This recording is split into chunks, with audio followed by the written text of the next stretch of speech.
मंदिर विरोधी हैं, दलित विरोधी हैं, आदिवासी विरोधी हैं, पिछड़े विरोधी हैं, किसान विरोधी हैं। क्यों विरोधी हैं मैं बताता हूँ। अगर ये आदिवासी विरोधी ना होते तो देश की महामहिम राष्ट्रपति महोदय को मंदिर में ले जाकर के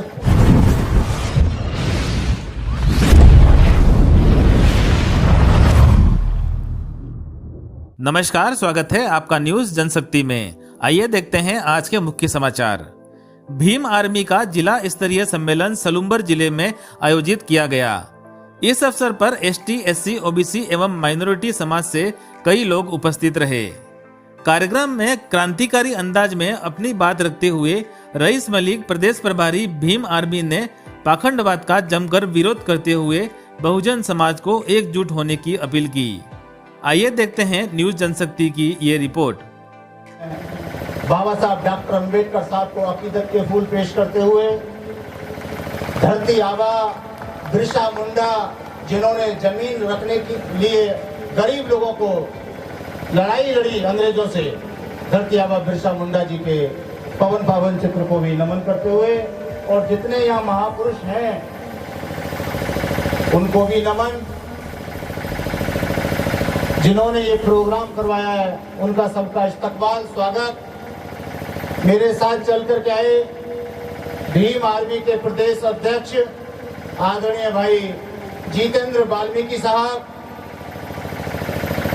प्रदेश के आईटी सेल के प्रभारी भाई विजय बीरवाल जी और उदयपुर में काम देख रहे लाला भाई जी, हमारे यहाँ के जिला अध्यक्ष महोदय जी, समाज के सम्मानित बुजुर्गगण, नौजवान दोस्तों, प्यारी बहनों, मातृशक्ति, सबका मैं इस्तकबाल करता हूं, स्वागत करता हूं। सबको मेरा जय भीम, नमो बुद्धाय, सत श्री अकाल, जय जोहार, अस्सलाम वालेकुम। आप जिसको मानते हो मैं भी उसी को मानता हूं, इसलिए मैं सबका खैर मकदम करता हूं, स्वागत करता हूं, इस्तकबाल करता हूं। और आज भीम आर्मी के माध्यम से आपके बीच में आने का मौका मिला है, तो मैं आज इस मौके पर एक ऐसी खास बात करके जाऊंगा, आपसे मुखातिब होकर के जाऊंगा कि आने वाला जो मुस्तकबिल है आपके बच्चों का, यानी भविष्य है आपके बच्चों का, वो बहुत अच्छा होगा। अगर आप उस बताए रास्ते पर चले तो आप हुक्मरान बनोगे, और जो पुराने रास्ते पर चलते आए हो तो गुलाम बनते आए और गुलाम ही बनोगे। बाबा साहब डॉक्टर बी आर अम्बेडकर साहब ने इस देश का एक विधान बना दिया। धार्मिक ग्रंथों ने हमें कुछ नहीं दिया, इस देश के गरीब मजलूम लोगों को कुछ नहीं दिया। अगर ये धार्मिक ग्रंथ कुछ देना चाहते, चाहे वो किसी भी धर्म के थे, तो 1950 से पहले इस देश की राष्ट्रपति महिला बन सकती थी, इस देश की प्रधानमंत्री महिला बन सकती थी, इस देश का गरीब का बेटा, मेहतरानी का बेटा भी आईजी, डीआईजी, कलेक्टर बन सकता था। वो कहाँ गए थे धार्मिक ग्रंथ उस समय, जो मेहतरानी का बेटा राजा नहीं बन सकता था, एमएलए एमपी नहीं बन सकता था। इसका मतलब ये सिद्ध होता है कि 1950 से पहले इस देश के अंदर, इस देश के नाई, गडरिया, कुम्हार, दीमर, बलाई, बेरवा, रैगर, मेघवाल, घाची, माली, तेली, कमोली, दर्जी, छिपा, सुतार, हाड़ी, गाना, पाना, धोबा, केंद्रा, गोखा, तेली, तंती, गौल, गोपाला, कालमेलिया, साचिया, भील, जाटव, वाल्मीकि, नटबंजारे, सासी, मेघवाल, रैगर समाज को कभी कुछ नहीं मिलता था, क्योंकि इस देश का संविधान मनु के अनुसार चलता था। जब इस देश का संविधान मनु के आधार पर चलता था, जो आज भी चंद लोग हैं, चंद लोग जानते हो कौन है? आप मनवादी कहते हो, मैं उनको आर्य पुत्र कहता हूं, जो आपको हिंदू बनाते हैं। पोल खोल के जाऊंगा आज मैं उनको, आज मैं उनकी पोल खोल के जाऊंगा आर्य पुत्रों की। ये आर्य पुत्र हिंदू नहीं है, ये हिंदू का ड्रामा करते हैं, हिंदुत्व के नाम पर हिंदुत्व का नारा देते हैं। हिंदुत्व के नाम पर सब है कि तुम हिंदू हो, हिंदुत्व के नाम पर एक होकर के मुसलमानों से डरा करके वोट को तब्दील करते हैं फूल में, और ये हुक्मरान बन जाते हैं आर्य पुत्र, और इस देश का गरीब, दलित, आदिवासी गुलाम बन जाता है। ये उनकी पॉलिसी है। लेकिन इस देश का नाई, गढ़विया, कुम्हार, दीमर, बलाई, बेरवा, भील, मेघवाल इस बात को नहीं समझ रहा है, जाट गुजर नहीं समझ रहा है। अब थोड़ी थोड़ी अकल आ रही है, अब आ रही है, थोड़ी पिटाई हो रही है ना, हमारी थोड़ी कम हो रही है, आपकी ज्यादा हो रही है, आपकी मूंछों के ऊपर भी हो रही है नहीं हो रही? जानवर के ऊपर भी हो रही है। जानवर को क्यों बैठते हो? जैसे जानवर उनका रिश्तेदार लगता है घोड़ी। है समझ में आती नहीं आती? थारी समझ में नहीं आती भाई। थारी समझ में क्या आती है? ये आरएसएस के लोग तुम्हें हिंदुओं को तुम्हारा दुश्मन, मुसलमानों को तुम्हारा दुश्मन दिखाते हैं हिंदुत्व के नाम पर। मुसलमान दुश्मन है, खा जाएगा। तुम डर जाते हो, वोट में तब्दील हो जाते हो, फूल को वोट दे देते हो और वो फूल का वोट लेकर के वो हुक्मरान बन जाता है। और हुक्मरान बनने के बाद उनको रिजर्वेशन नहीं है। 100 में से 90 सीटों पर आईजी, डीआईजी, कलेक्टर, कमिश्नर लोग कौन बैठे हैं? शर्मा जी, शुक्ला जी, भारद्वाज, पाठक, चौबे, चटर्जी, मुखर्जी, पांडे जी। समझ में आ गया थारी बात? ये लड़ाई हिंदुत्व की नहीं है, ये धर्म की नहीं है, ये राजकाज की लड़ाई है। हिंदुत्व के नाम पर राज में हमारी कैसे ज्यादा हिस्सेदारी रहे, क्योंकि वो चालाक लोग हैं और हमारे तो भोले लोग हैं, जंगल में रहते हैं। और हमसे क्या कहते हैं वो लोग? ये आर्य पुत्र क्या कहते हैं जिन्होंने आरएसएस बना रखी है? ये आरएसएस आपकी नहीं है, इस देश के दलितों की, आदिवासियों की, पिछड़ों की आरएसएस नहीं है। सारी पोल खोलूंगा, थोड़ा धैर्य से सुनना मेरी बात। ये आर्य पुत्र, मैं तो सीधा कहता हूँ आर्य पुत्र हैं। वो अपने को कभी हिंदू नहीं मानते, वो अपने को श्रेष्ठ मानते, मानते नहीं मानते। और आपको क्या मानते? थोड़ा नीचा नीचा। और जब वोट लेना होता है तो क्या कहते हैं? हिंदुत्व के नाम पर तुम हमारे भाई हो। और भाई लेकर के वोट लेकर के हुक्मरान बनते हैं। और हुक्मरान बनने के बाद फिर आपको आदिवासी बनाते हैं, वनवासी बनाते हैं। वनवासी जानते हो, इंसान नहीं बनाते आपको। वो क्या कहते हैं? ये तो वनवासी हैं, ये तो वन में रहने वाले हैं, आदि मानव है, ये इंसान नहीं है। लेकिन जब वोट का मौका आता है तो वो आप में हिंदुत्व का इंजेक्शन लगाते हैं। और आप भी बड़े कूद करके हिंदू बन करके उनको वोट दे देते हो। जो डॉक्टर अम्बेडकर ने वोट का परमाणु बम आपको दिया था, दलितों को, आदिवासियों को, नाई को, गलरिया को, कुम्हार को, आदिवासी को, दलित को, ये परमाणु बम दिया था कि इससे तुम हुक्मरान बनोगे। इस हुक्मरान वाले परमाणु बम को छीनने के लिए तुमसे वो हिंदू बनाते हैं।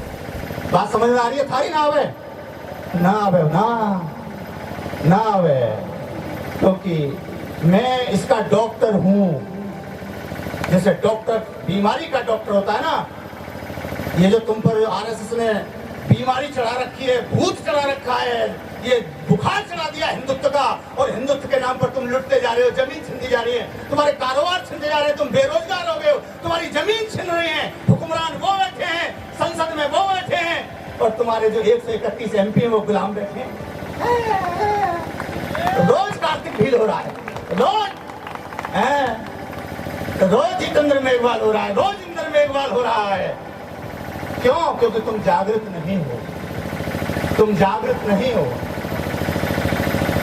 इतने शर्म की बात है, हमको वो वनवासी कहते हैं। कौन है? आरएसएस के लोगों ने हमें नारा दे रखा है तो वनवासी है।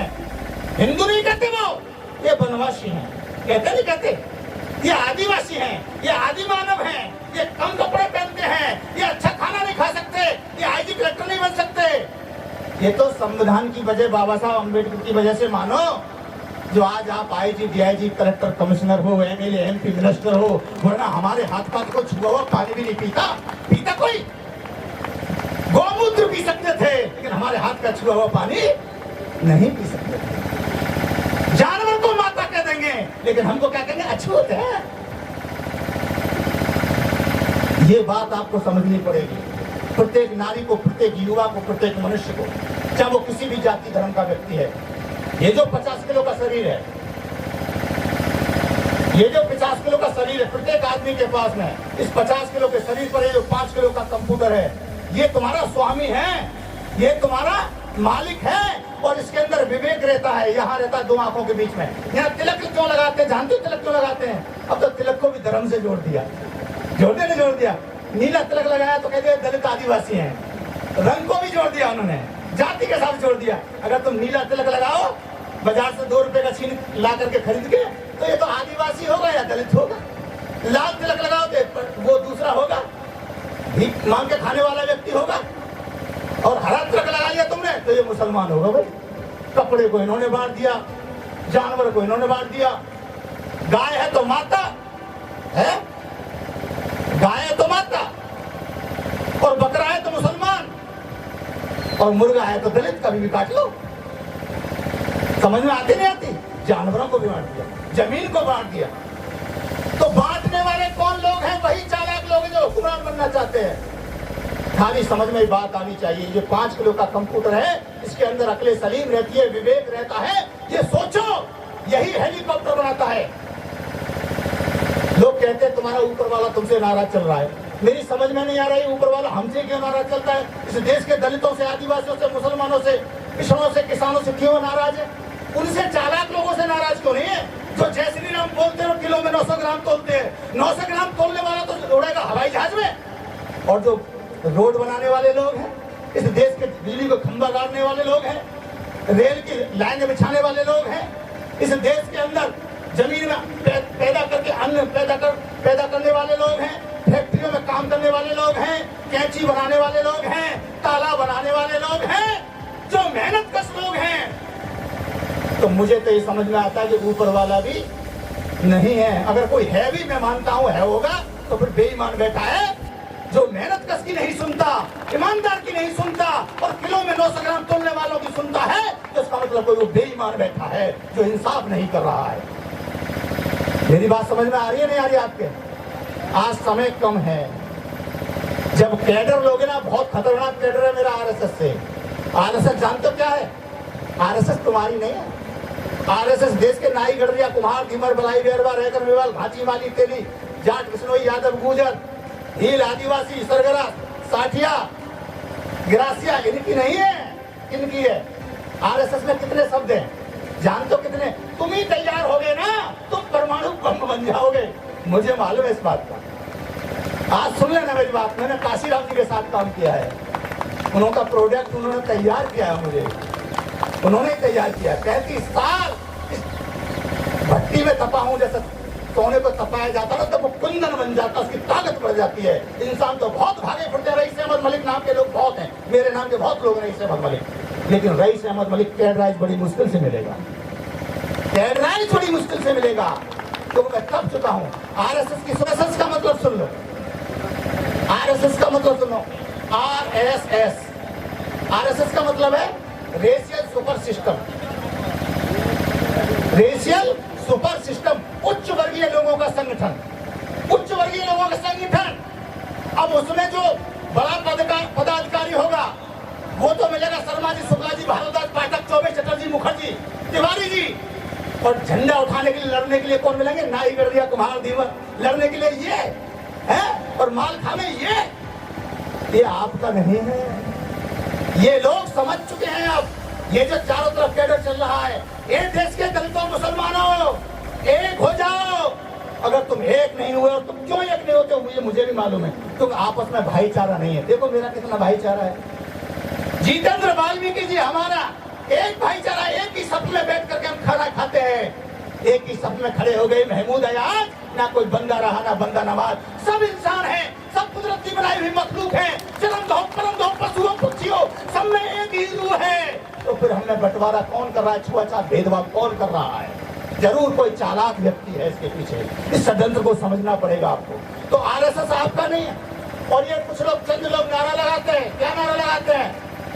जय श्री राम, जय श्री राम, हम बहुत बड़े राम भक्त हैं। अरे एक भी राम भक्त नहीं है, सब राम के विरोधी हैं।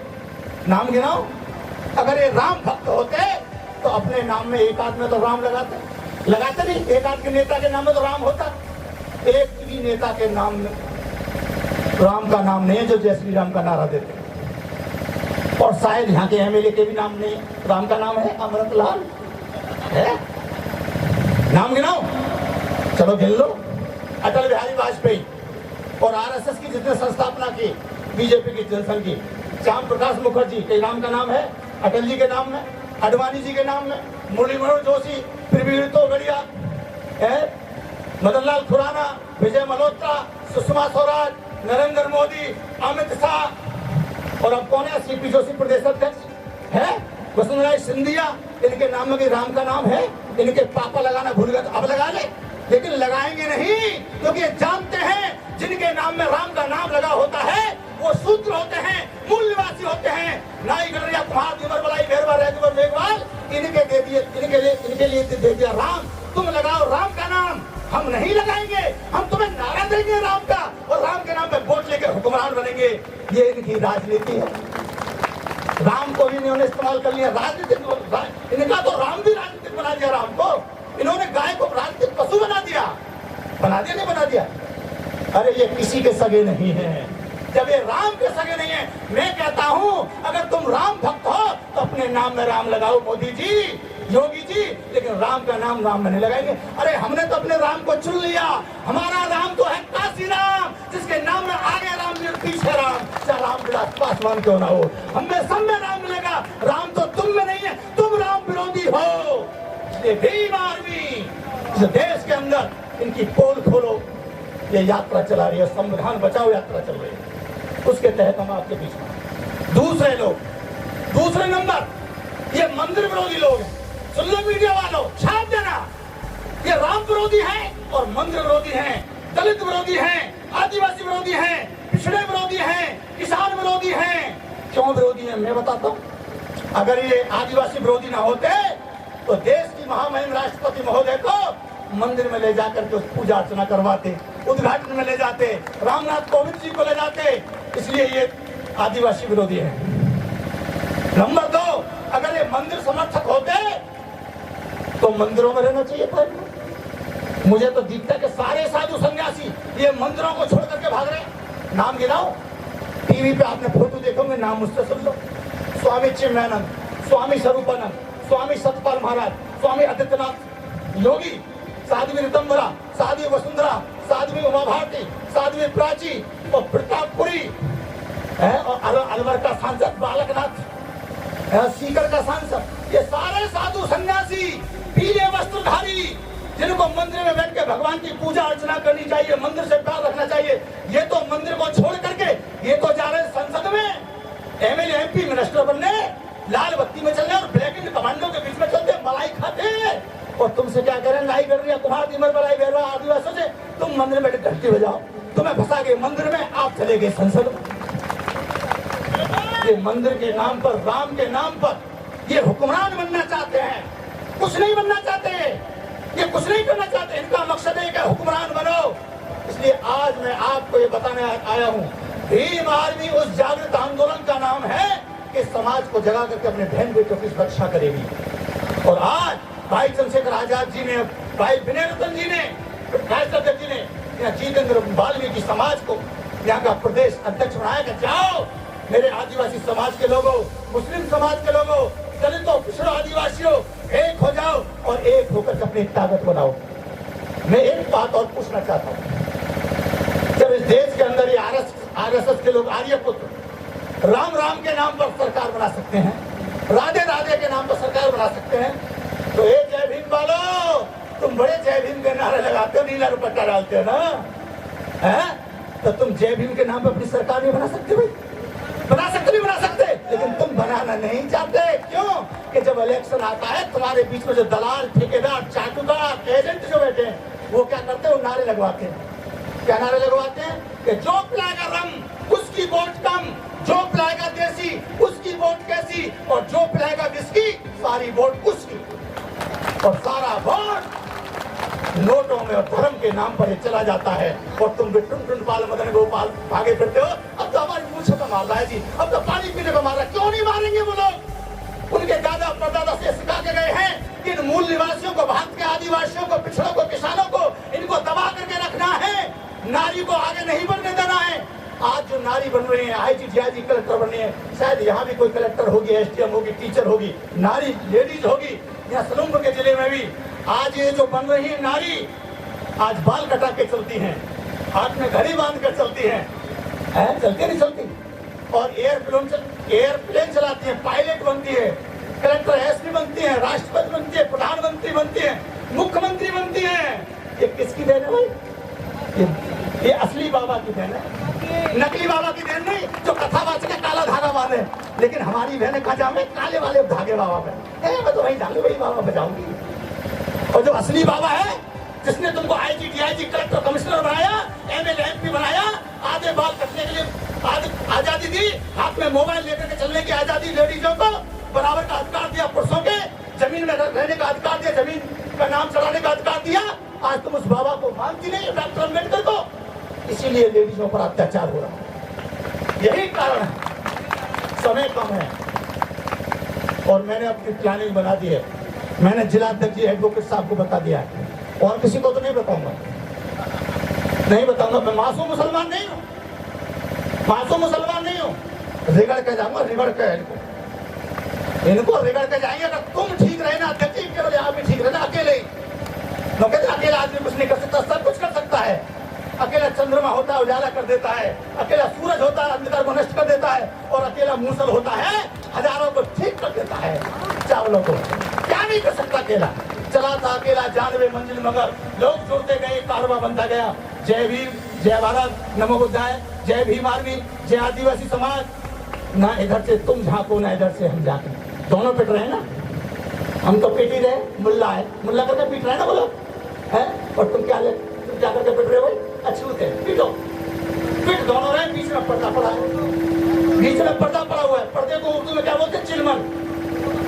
जब हम पिटते हैं तो तुम पर्दा उठा के देख लेते हो, मुसलमान से पिट रहे, पिटने दो। और जब तुम पिटते हो तो हम भी पर्दा उठा के देख लेते हैं, भाई इन्होंने हमारा साथ नहीं दिया, पिटने दो। पिट दोनों रहे। मेरा दोनों से कहना है, इधर चिलमन से तुम झांको, न इधर चिलमन से हम झांके, न इधर पर्दे से तुम झांको, न इधर पर्दे से हम झांके। लगा दो आंख पर्दे में, न तुम झांको न हम झांके। मुत्तहिद हो जाओ, एकता कर दो। दलित, मुसलमान, आदिवासी, पिछड़े, किसानों एक हो जाओ, और इन आर्य पुत्रों के खिलाफ अपनी सत्ता को छीन लो। ये सत्ता आपकी थी, आपके दादा परदादा की थी। आप यहाँ के मूल निवासी हो। जय भीम, जय भारत, नमो बुद्धाय।